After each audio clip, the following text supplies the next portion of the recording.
Today's episode is sponsored by Taylor Health.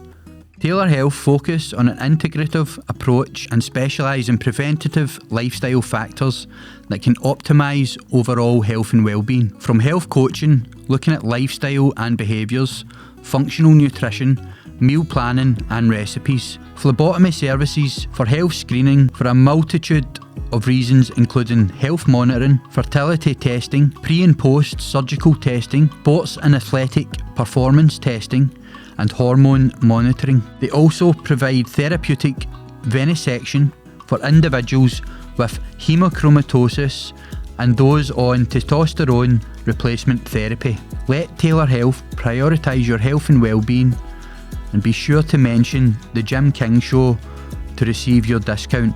You can now click on the link in the description of this video for all services. Thank you for everyone watching. I hope you enjoyed today's episode.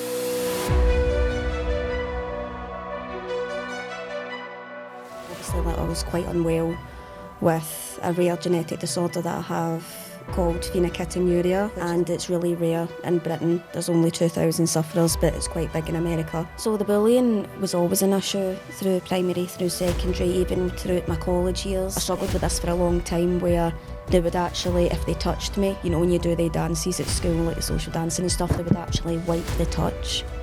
And they were just sickened by it, or it's probably just kids being kids, you know, kids are horrible sometimes, but that really messed with my head. I was really self-conscious as well. I had really low self-esteem because of all the bullying I was going through at school and stuff as well.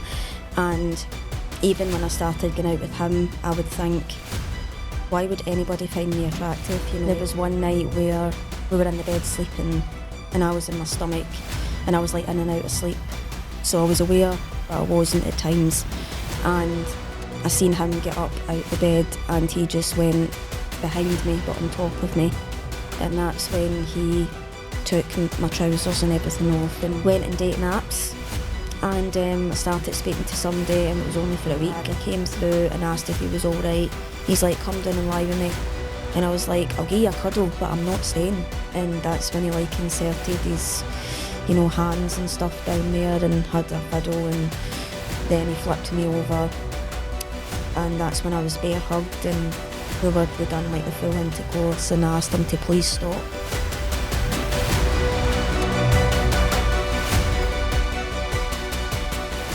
Scottish actress Robyn Dalrymple, welcome to the show. Thanks for having me.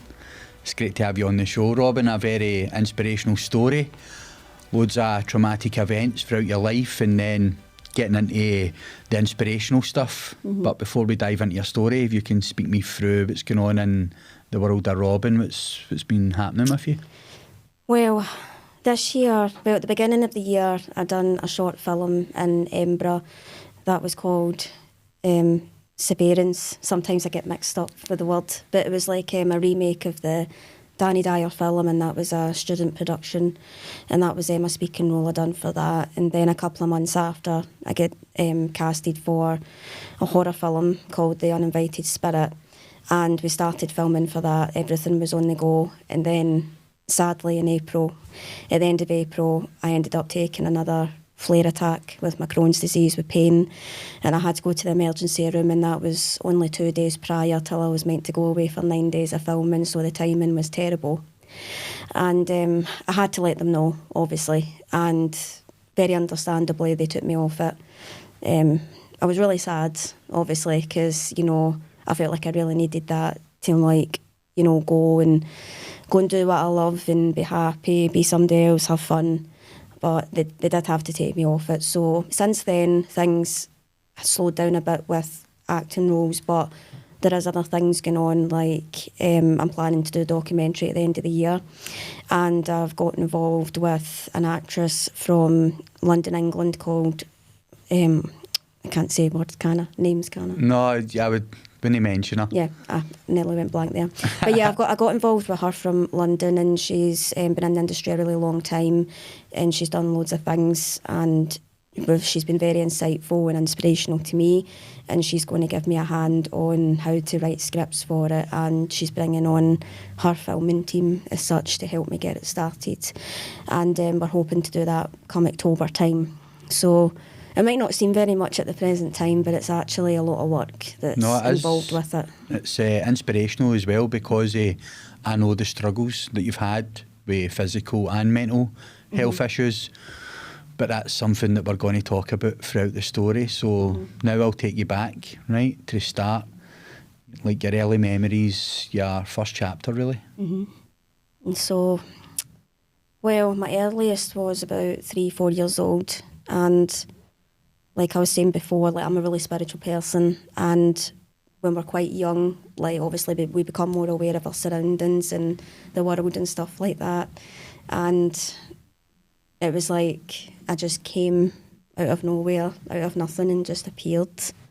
And I knew then, like obviously, like I was quite unwell with a rare genetic disorder that I have called phenylketonuria, which is a really long, weird word to say, but it's best known as PKU, and it's really rare in Britain. There's only 2,000 sufferers, but it's quite big in America. And it's where the body can't break down protein properly. So really I'm meant to be on a very strict low protein diet, which means I'm not supposed to eat meat, fish or dairy, and have more prescription food and eat supplements. You can get different forms of supplements like drinks and tablets and sachets. And from when I was born to age 3, it was actually okay, you know, because when you're a baby you get your milk and stuff like that, and then they changed it. And that's when everything went to crap, really, because I couldn't swallow it. It was horrible, and they were having a really hard time, like the medical team and everything, to try and get me to take it. So I ended up getting traumatised through the process with my taste and smell senses, because they would try and force feed me these things.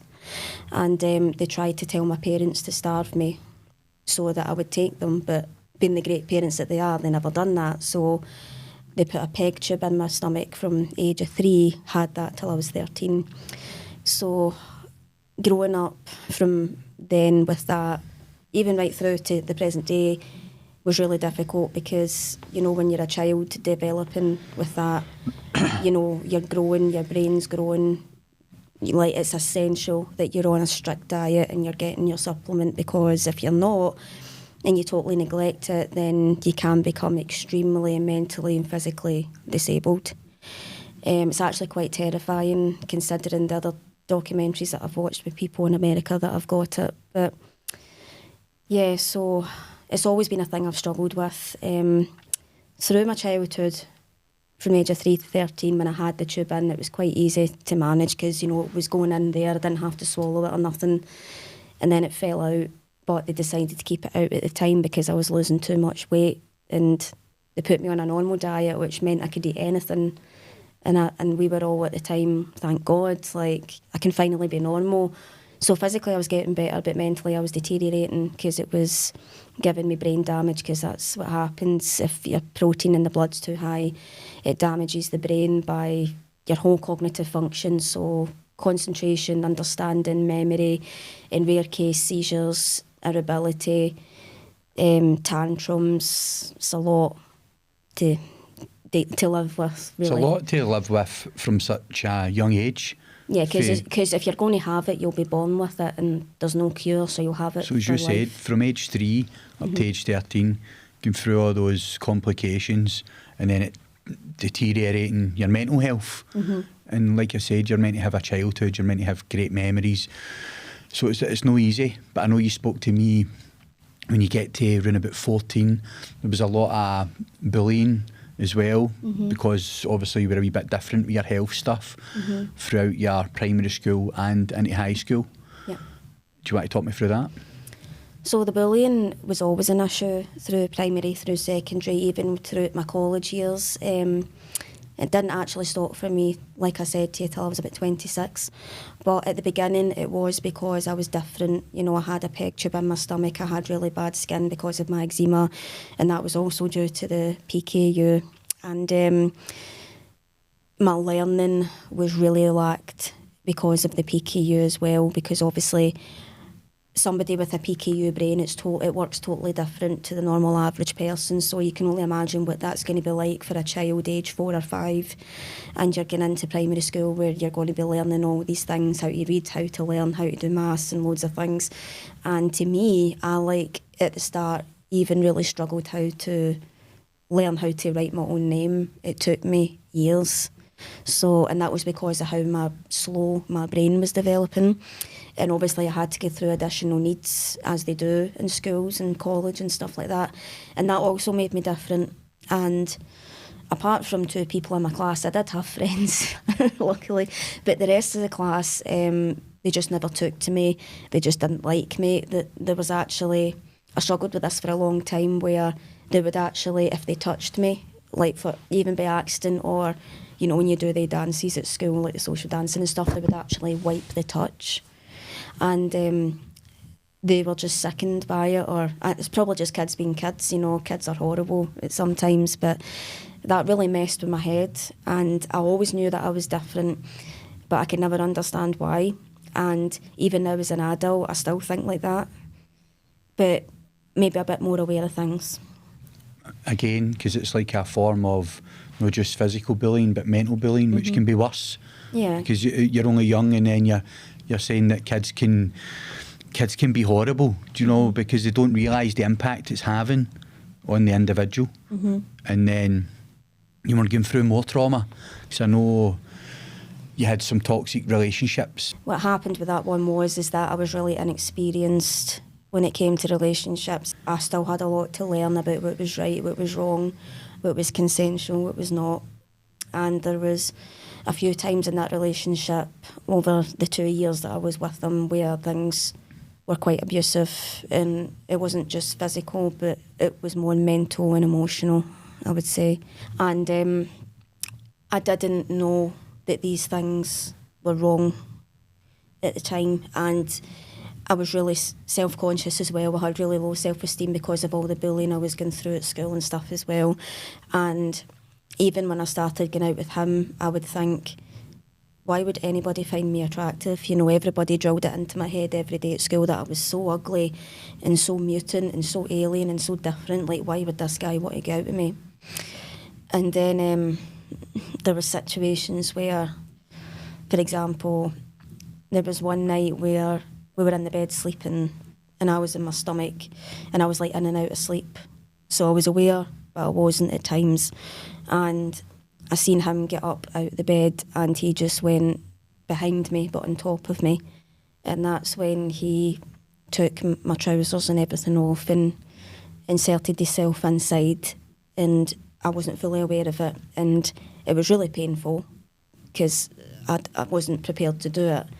And you know, it was a shock as well, because I wasn't expecting it. I wasn't expecting it to happen, and at the same time I was shocked, but I didn't know it was wrong, which is probably weird because usually you've got instincts and they can tell you when these things are wrong. But I think because of how he treated me mentally and emotionally and how I felt in myself because of my self-esteem, that I just didn't see it that way.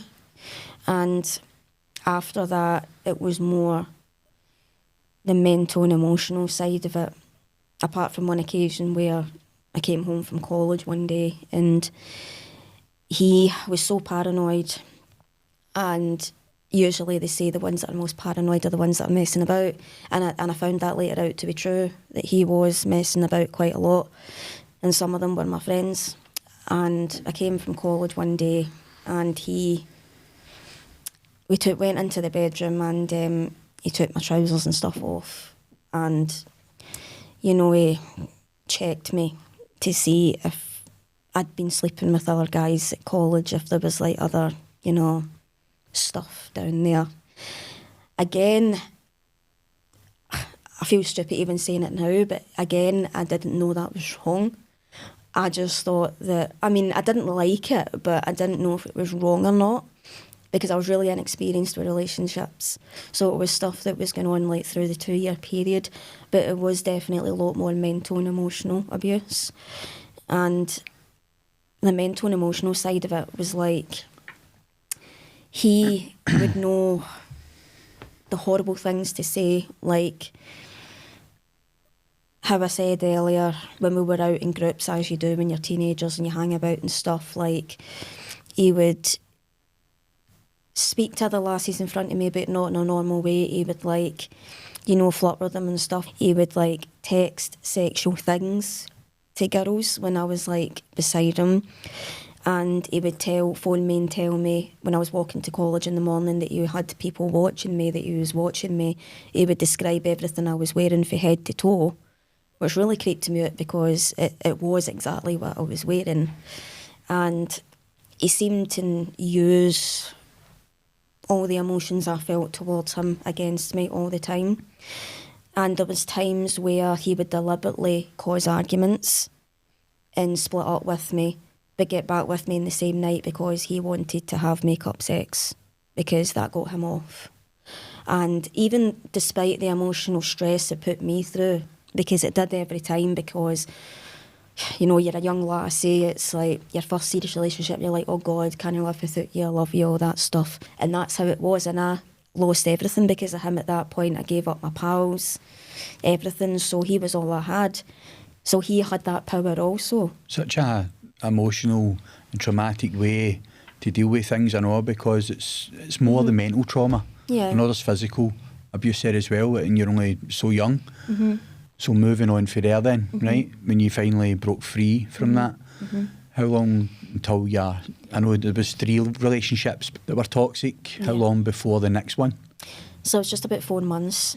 It was unexpected, like I didn't expect to even meet this person or get in a relationship with them, and it wasn't even meant to be a relationship. It was but we did end up together for about 1.5 years, and he had a lot of problems. He was an alcoholic, and he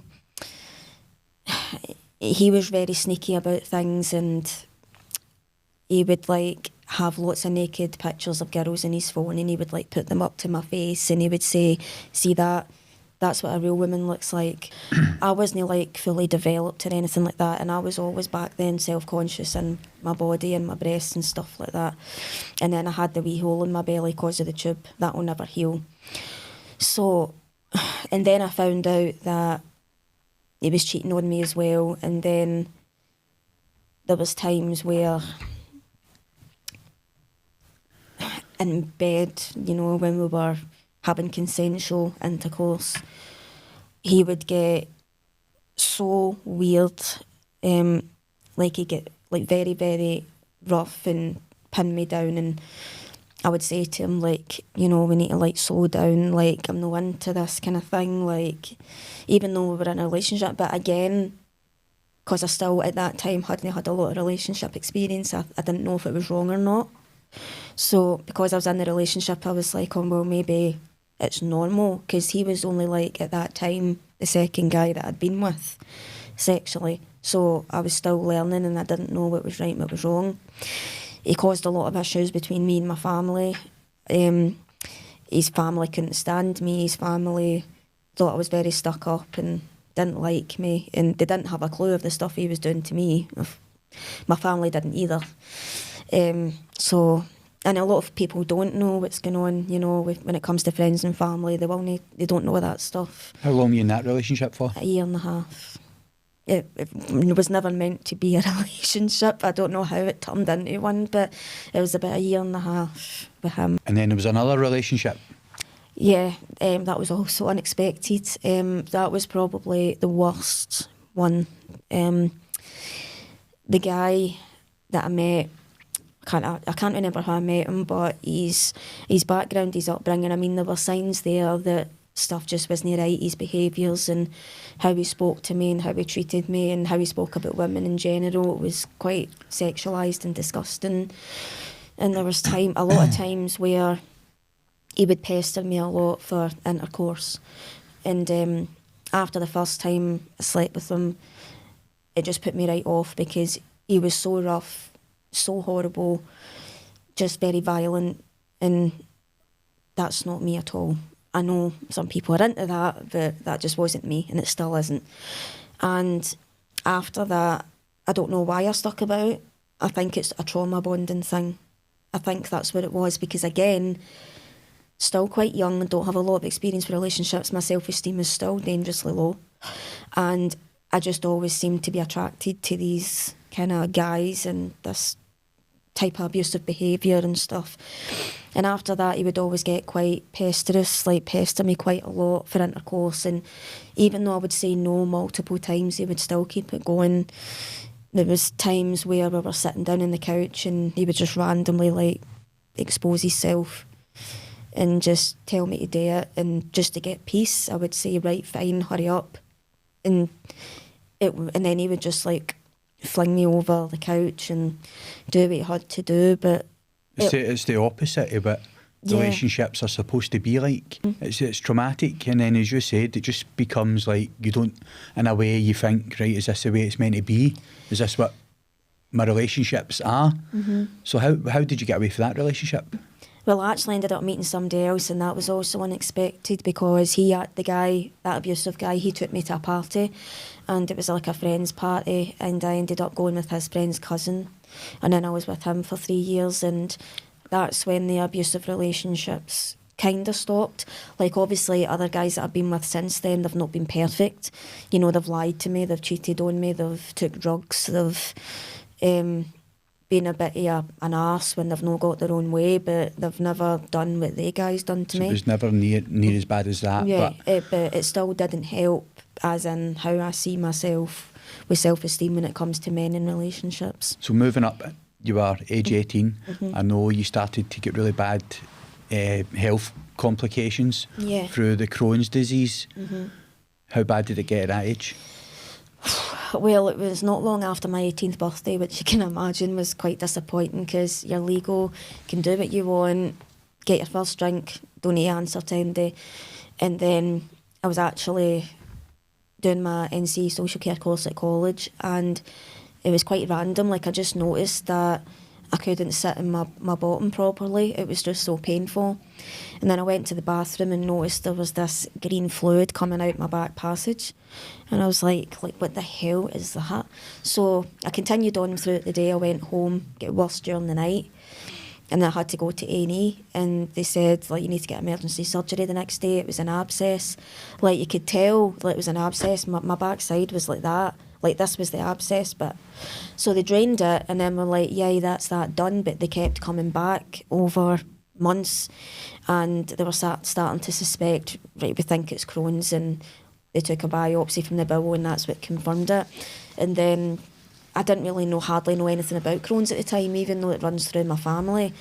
And the doctor's like, how do you feel about having that? And I'm like, I'm fine. But that really came back to bite me in the arse, because just soon after that, I practically lived in hospital for 5 years. The symptoms, I've never experienced anything like it.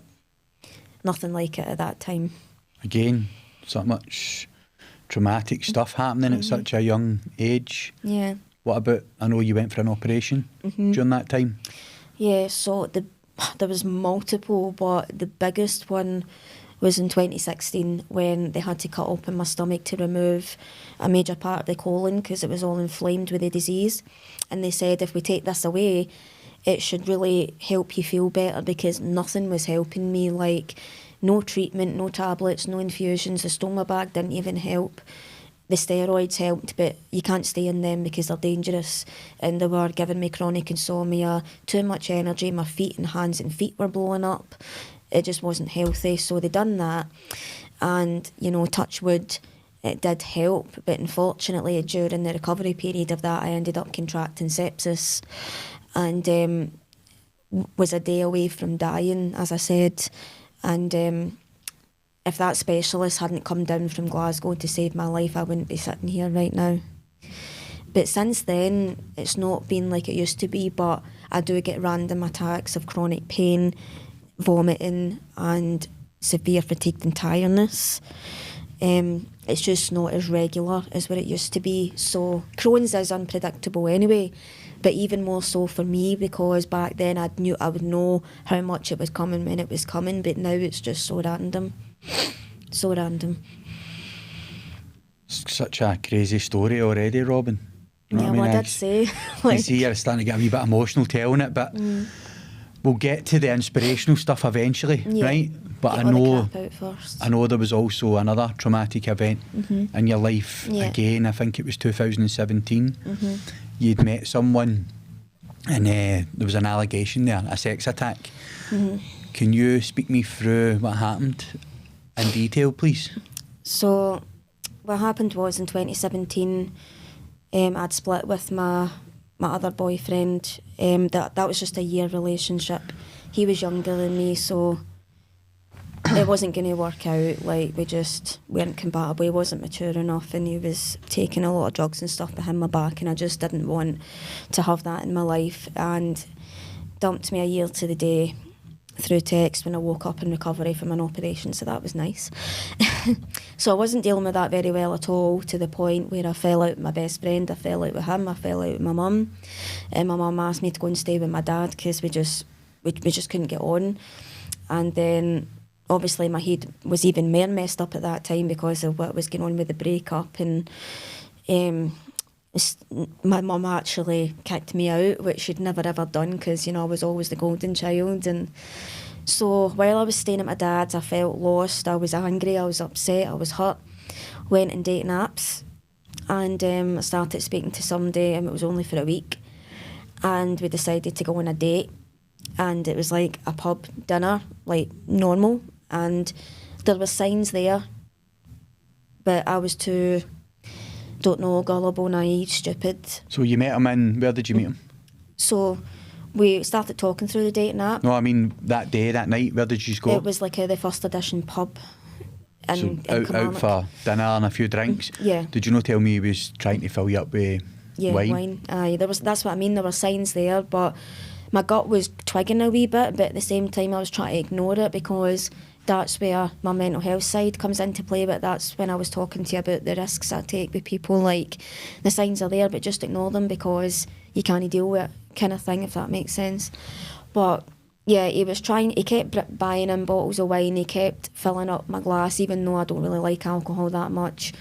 And he was showing me really disturbing sexual content at the dinner table that wasn't even normal or even legal, I think, and that was a weird sign. And then there was a couple sitting behind us, and we befriended them, which was nice. And I was sitting talking to her, he was sitting talking to him, and I was looking at her, and I was looking thinking, like, what is wrong with this guy? And then he got really drunk, or he seemed really drunk, so I was like, right, I need to take him home. And he didn't stay really far from that, it was just round the corner. And my stoma bag was absolutely full, so it was going to burst. So I was like, right, I need to get in here and empty my bag. And as soon as we went in, he locked the door. I went and emptied my bag. I came through and asked if he was all right. He's like, come down and lie with me. And I was like, I'll give you a cuddle, but I'm not staying. And then came down and lied down next to him, and then he tried to, like, kiss me all over my face. And I mean, I did kiss him back, but I wasn't trying to, like, probably wasn't right in case it was, like, leading him on or whatever, but I just didn't know what to do.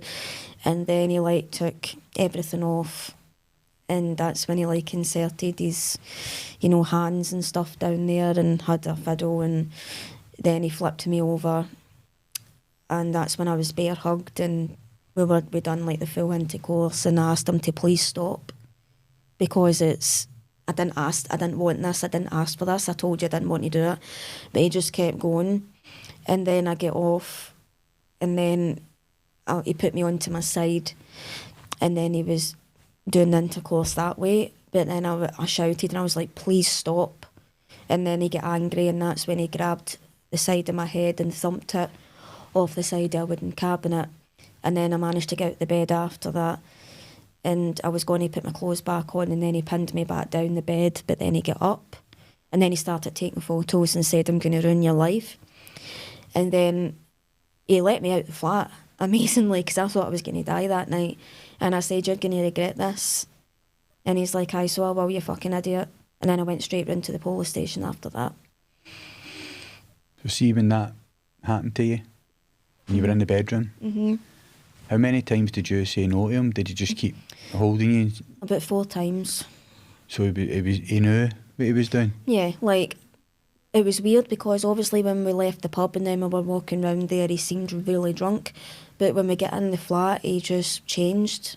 like he was not as drunk as what he was making out, and he was just luring me back to his flat. Because obviously if somebody's that steaming drunk, they're not going to get home like that themselves. So I feel like it was like a luring trap to get me back there to do that. But so see, when you walked in, you ran round to the police station? Yeah, because his flat was just literally right round the corner from it. I wasn't going to go in. I was going to walk back down to my mum's, but after it just happened in the state I was in, because physically I looked in absolute state, I was like, no, I need to go and tell. I can't get home like this. And so what happened? Well, I went and rang the bell, and it was a female officer that came out, and she's like, how can I help you? And I was like, I need to report, an assault. And she's like, an assault? And then I just broke down, crying, tears, everything. And she's like, on yourself? And I was like, yes. And she's like, when did this happen? I was like, 10 minutes ago. And that's when the CID came and got me, and the investigation went on all night. Didn't get home till 6 a.m, and it was the CID that told my mum and dad, and that was the hardest part. Did they keep you in the station? Yeah, like that was 11 o'clock. I arrived there at night time. The incident happened about 10:30, I think, for what I remember, and then they had to drive me up to Glasgow to get examined, and that's when they phoned my mum when we were in the car. And I'll never forget that feeling of dread and fear and shame and embarrassment of somebody phoning up telling my mum that your daughter's just been assaulted. And then my dad still hadn't known at that point. Like, my mum didn't tell him till the next day when the CID was still in, because they came back again at 11 a.m. to take a further statement. And it was the worst for my dad, like, telling him, because my mum's like, right, your dad's here, we need to tell him. And I'm like, no, don't, please. The CID's like, you need to tell him. So I left it to my mum, and my dad, he just couldn't say nothing. He cuddled me, but I know how angry he was, but he couldn't say nothing. But what could you say? I mean... See, when you went for the examination, when did you get the results? I can't remember if it was like a week or so after, or if they left them for the trial date.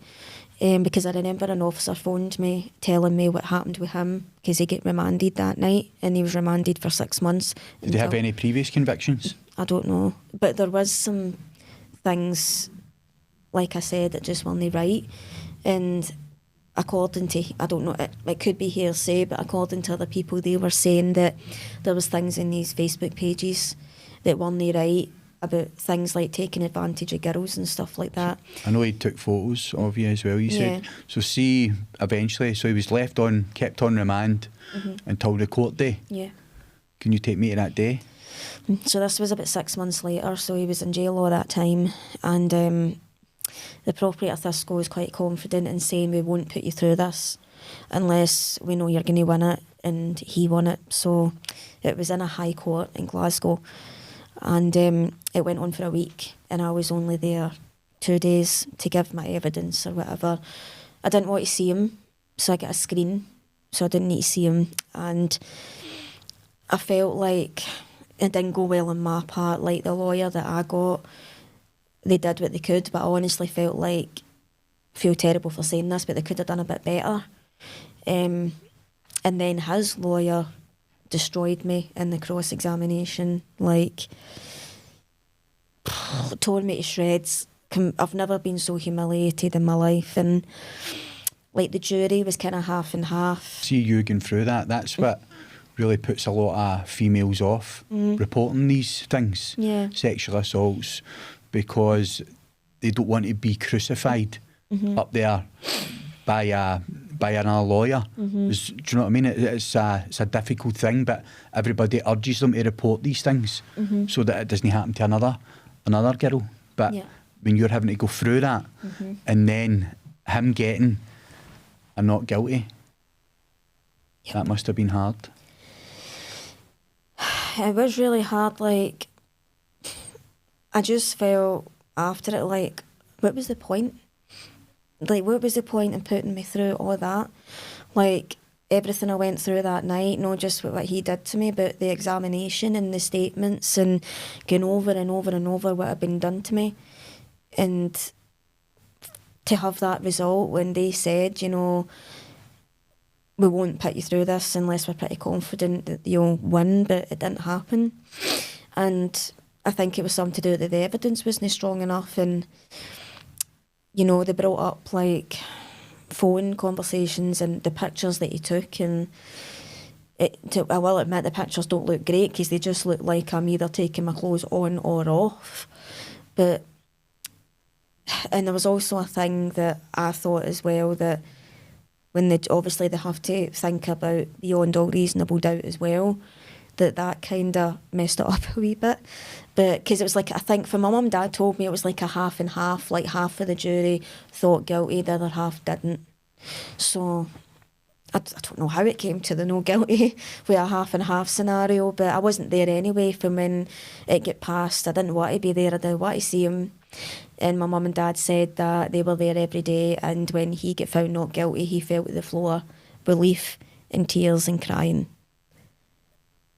And I'm glad I didn't see that, to be honest, because you know, it's hard being a woman, especially in this day and age, and unfortunately there is people out there that do fake these things and accuse people of horrible things that aren't true, and this is what happens to people like me. When we go through things like this, they don't get believed, or there's stigma and discrimination about it, or there's not enough evidence or whatever, or you get abuse or called a liar and all the rest of it, because that did happen to me a wee bit as well. Like, I was getting called a liar and stuff like that, and it's horrible. Like, so see, after dealing with that, you've put it behind you now. How was your mental health and stuff after that? What happened? It was in tatters. Like, I felt so worthless, and I felt like I was worth nothing, and like I just didn't want guys coming near me. I didn't want them touching me. I felt disgusting, and I just felt, what have I done to deserve that? What does anybody do to deserve that? And I remember saying to my mum back then, and for years after that, why do I keep living the life of a victim? Like, why do these things keep happening to me? Like, what have I done? And I thought that way for a long time. I don't anymore. It stopped like about 3 or 4 years ago, but that I just felt like a pure victim. So see, when you were going through those dark periods in your life, did you ever go to deeper lengths, like self-harming or feeling suicidal, stuff like that? My mental health was really bad. Like, I was like taking really bad crying fits, and I was feeling like suicidal. I obviously didn't tell anybody that, because, you know, the minute you mention that to people, you know, there is a lot of stigma around that as well. And they usually say that people that don't tell it are the ones that are serious about it. But I was too terrified to tell anybody that I was feeling that, especially my mum or dad, because, you know, they've been such terrific parents, and to hear from their own daughter that she wants to die and take her own life, like, what parent wants to hear that? And then they would probably start blaming themselves, like, not for how they brought me up, but for, like, what could I have done, or, like, protection, or, you know, there's all these things that come into play. And then I started, like, I didn't know this was self-harm either, but I started, like, burning my skin with scalding boiling hot water on my fingers and my hands, and, like, even with a hairdryer, I would do it all over my body. But the weird thing is, it wouldn't be painful. It would, like, be a relief. And for me, it wasn't a control thing, because I know some people that do that, it's like a control thing. But for me, it was just a relief, like a feeling of relief. And I can't explain it any better than that. But I didn't know it was self-harm. But again, it's roasting heat, scalding on your skin. So again, it's like, oh, for God's sake, it's common sense. And it was actually a doctor that told me that it was self-harming just a couple of years ago. So such a hard thing to go through in that early period of your life, right? So we've spoke about all these levels of traumas and different events, and well done for speaking about that sort of stuff, Robyn, and not just giving yourself a voice, but maybe other people watching, it will give them the courage to speak up too. So well done. Thank you. We're going to move into the inspirational stuff now, right? Yes. Because I don't want to get too emotional myself. Yeah. maybe we'll get a wee laugh somewhere along the lines. Yeah, let's get a laugh instead. So I know after you started getting a wee bit better with your mental health and you started building up like your modelling portfolio, talk me through that. So that happened in 2017. I decided to, when I was feeling a bit better after that, I was looking in the mirror because I still wasn't 100% confident with my stoma bag, and I was like looking. It took me a while, probably about a year or two, and I was like, I could really do something with this.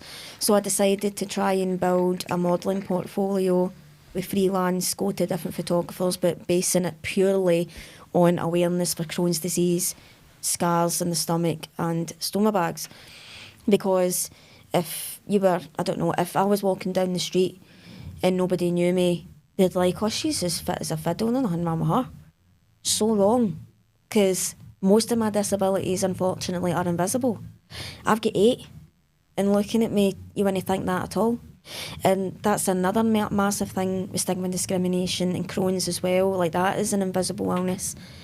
And I didn't expect it to have such the positive impact that it had, because I got the pictures done and I put them up on social media, and the response was amazing. I know you had people reaching out from Pick Me Up magazine. There was an article done on yourself and that. Yeah, so that was I think that was 2018 that happened, so it was just about a year after. And they phoned me and said, we're from the magazine, we're journalists, and we find your story really inspirational, and we think it's very brave what you're doing, and we're asking you if we can do an article on you. And I'm like, oh, yeah, okay. I go, of course you can. Because obviously back then it was my first one, so I'm like, oh my God, like, that's kind of big, and like, why would anybody want to listen to me, kind of thing. But the important thing is that what I was doing was obviously working, because it's reaching people. And then that came out, and then after that, you're talking about, I don't know, like 3 or 4 years later, I got 2 stories in the Daily Record. But that was about surrogacy and IVF caused by the damage of my Crohn's disease. Right. So that was going on to like a whole different journey, but kind of with the same thing, because it was the Crohn's that caused it. Where did you move from there then? So you're talking about 2021. So after that, and after I'd done, I know you were on BBC Radio. Yeah. I was just thinking about that there. That's what I was thinking there. So I've been on them for three times, but the first time was about the surrogacy and IVF journey, because again, surrogacy is something that isn't really spoke about much, and there's a lot of misunderstanding around about it, because people are like, why are you doing surrogacy? Is that not illegal? They get it mixed up. It is illegal to pay for a surrogate in the UK, but you pay for expenses like travel and medical and like work and stuff like that if they have to stay off due to sickness for pregnancy, if they're carrying your baby. It's not like a full down payment. Unfortunately, there has been couples in the UK, especially gay couples, who have been robbed from scammers that sell them the dream, say that they'll carry a baby for them, give them all this money, and then they're off. Like, there was a story I read about a gay couple in England who lost about 200 grand because of this, and it was a whole scam. But there is agencies out there, especially COTS. That's who was helping us with Kim Cotton, and she was fantastic, but unfortunately it wasn't meant to be with that partner either, so that journey stopped. And after that, I totally flung myself into my acting, which came about when in 2021 I decided to try and chance it and get an agent, which I really didn't think I would, but I did. So I get signed at All Talent Agency, and the very day I get signed, I had a modelling job for the Scottish Government for invisible disabilities, so that was fantastic, because that's what I'm all about, with my awareness stuff. And then 3 months later in March, she asked if I wanted to get involved with TV work. And I'm like, oh, absolutely, yeah, sure. And she's like, are you sure? Because you're talking about 8 to 12 hour days in all different weather conditions and a lot of things to do. And she was like, let me try it at least. Because I've always had an interest in acting and modelling since a young age, but this was it properly kicking off, kind of thing. And I went and done my very first job on Batgirl. it was amazing to watch actors from my childhood in front of me, like doing what I want to do. It's inspirational. Unfortunately, the film didn't go anywhere, but that happens. And then the filming gigs just kept coming after that. And what was your first movie? Batgirl. So that was in the March 2021. And then after that, it was Falling Into Place. That was with Chris Fulton. And then I get done River City a couple of times, done Mayflies, Granite Harbour, then Dog Squad. That was great. I know it's a children's show, but it was the best one I've ever worked on. And then that was all extra and essay stuff, and then that was kind of the last stuff I've done extra essay-wise. So that's what I was meaning. So then you started getting more of a role. Yeah, so after that, which was May last year, it took a while, that's when I started getting all the speaking roles, and I got them by myself. Like, my agent didn't. But that's normal nowadays. Like, you don't need your agent to get you absolutely everything. Like, you can do things yourself. So my very first film was a short film called The Brides of Matthias, and it was a horror film. And it was like a horror cult, like Charles Manson, like poet, the crazy poet kind of. What was your role? I was the head wife. I was like the head prophet wife. Fitted me quite well because I was playing a psychopath, so it was good. I really enjoyed it. No comment in that one, Robyn. Yeah, no comment. But it was quite good, and that was like a principal role. Even though it was only on for like 15 minutes, because short films can't be any more than 10 to 20 minutes, it was good. And then after that, it was The Extreme Justice. That came out last year, and that was a full-blown film. And that was a principal speaking role, and I played Mandy Mitchell in that. That was a main character. On? So it's pure Scottish crime in Glasgow. I get the role of the prostitute sex worker, but she was more like an informant. Or a grass, as they call it. Mandy Mitchell? Mandy Mitchell, yeah. I'm going to need to watch that now. Where can we watch it? RME Entertainment, and it's free. You don't need to pay to watch it. Extreme Justice? Do you have a main role in that then? Yeah, she is like one of the main characters, because she's like the informant to the police, which is really bad. Whereabouts is it based in Glasgow or anything like that? Well, you've got Merchant City, and then you've got there's Coatbridge as well, and it's really like all round about. You'll see it with all the different areas with like the background work and stuff. But I loved it, absolutely loved it, and we went to different locations, like places I didn't even know existed in Glasgow, like with all the architecture and buildings. I'm like, holy Christ. Like, it was just amazing. I look forward to watching it. Yeah, I hope you'll enjoy it, like, because it was weird seeing myself, you know, as it is for actors, and it is a bit cringy, especially listening to your own voice and stuff, but it's also an amazing feeling, because it's like, wow, I actually had the balls to get up and perform in front of people.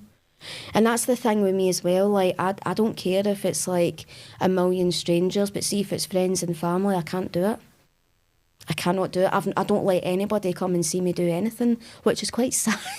No, I can relate to that. But I don't let them come and watch me do anything, because it just puts me off. But yeah, so that was out last year, and then at the beginning of this year I done that, which I keep getting mixed up, this Severance, like the Danny Dyer thing, and that was a student production, but I got a credit for that. I got the credit for The Extreme Justice, so that was good.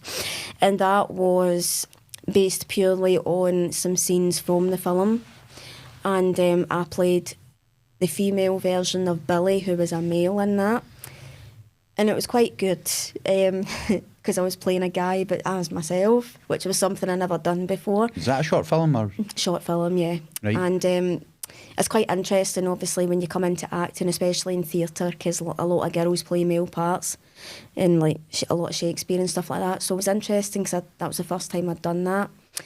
Got a credit for that, and then that's when I got the next casting, but then I get taken out of that because of my health.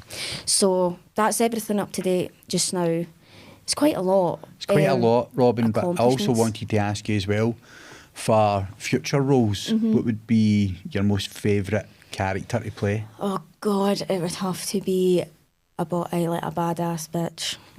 It really would have to, because obviously when you get actors get headshots and stuff, you can tell their character types, and you have to change your like moods, which is like your facial expressions and stuff. And a couple of mine, you really can see the bitch in me, and it's really hard for people to bring that bitch out of me like in real life. But getting the beauty of being an actor, getting to play with all these characters and living a reality of somebody else, it's really therapeutic to me, and it helps my mental health because I'm not me anymore, I'm them. And you can be whoever you want to be, like especially in the filming world, you can do anything. Anything's possible in that. So definitely a bitch or a gangster's wife or a head bitch at something. Just I can see you playing that role or there, the Robyn. devil. Definitely. Do you know what? The It devil. inspires me because I'd love to play different roles. I've always had a bit of a crazy personality, and I've always dreamed about doing some sort of role like that. But Yeah. you get sidetracked in your chaotic life, as you know.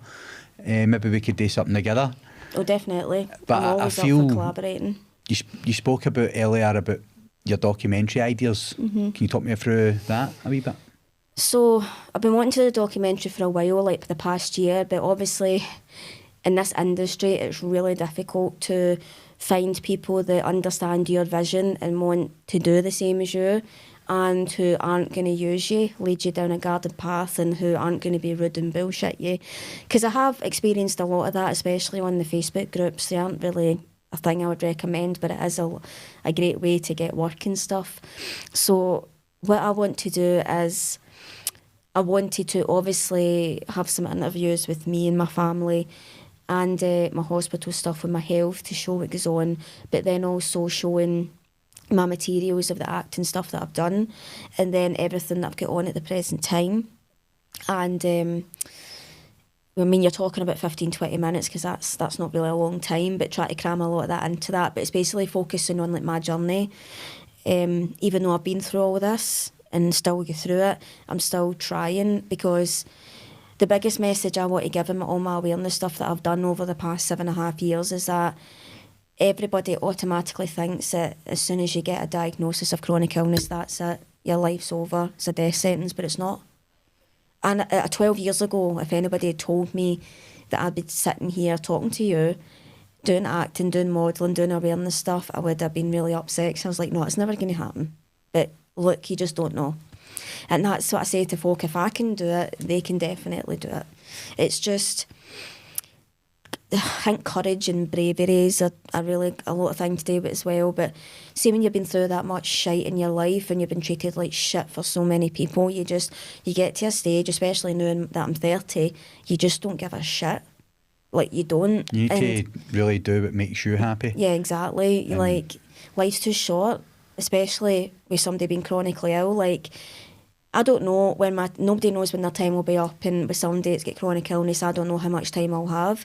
And obviously my biggest dream in life is to be a mother, and I don't know if that'll ever happen either, because I'm not in a relationship, and fertility for me is extremely difficult, even though IVF was successful and I have got 6 years to use my eggs, but I need to find a man first. But yeah, you just don't know like how much time you've got. But yeah, I'm really proud of the things that I've done, because I never thought ever that I would get casted for anything that I've done. It's not every day you get casted for films and TV shows and get into big drama schools and stuff like that, and get about 10 interviews with different newspapers and stuff. It's crazy. And I think as well, when you keep that positive mindset up, positive things will happen. Yeah, it's like us about the coming together, energy you give out. doing this episode. But before we finish up on this episode, Robyn, right? If there's another message that you could send out to the audience watching, now is the time. Well, I just want to say to anybody that's in my similar situation or been through the things that I have, it's terrible that they happened, but everything happens for a reason, and we're still here. And getting out of bed every day is even an amazing accomplishment, because a lot of people can't do that. Now, it just takes longer for others to find a purpose. And sometimes I still think I'm trying to find mine, but I have got one. I've always wanted to help people since I was a young girl. I just didn't know what way to do that, but I've been doing it for the past 7 years. We're doing this.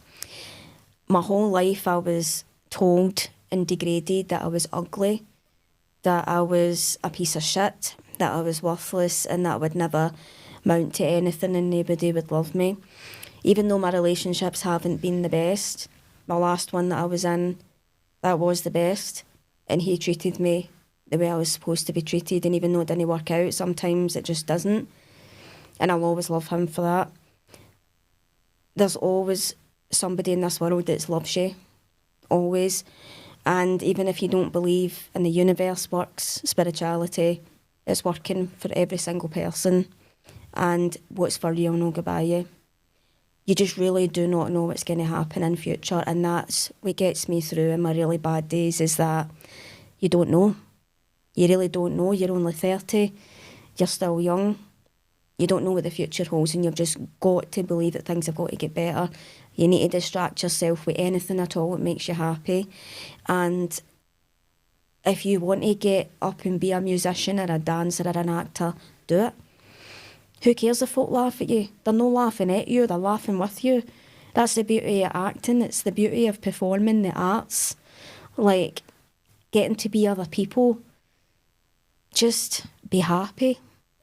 Especially in the days that we're living in. Like, that's the best message that I can give. It's a great message. I was nearly going to cry there. I was getting a bit emotional. No, powerful message, Robyn. I want to thank you so much for coming on the show. Thank you for having me, it was great. It's a powerful story, and I hope it really helps a lot of people watching in the audience. I really hope so too, I really do, because I think people think that it's easy for people like myself to get up and tell these things, and it's not. Like, I'm surprised I didn't cry, because when I was going through the traumatic stuff, I could have, because I could feel like my throat tightening up and stuff, but you know, it's not nice to hear, but unfortunately this is the reality for a lot of people, and it's the people that have been through the most trauma that can do amazing things and try and help other people.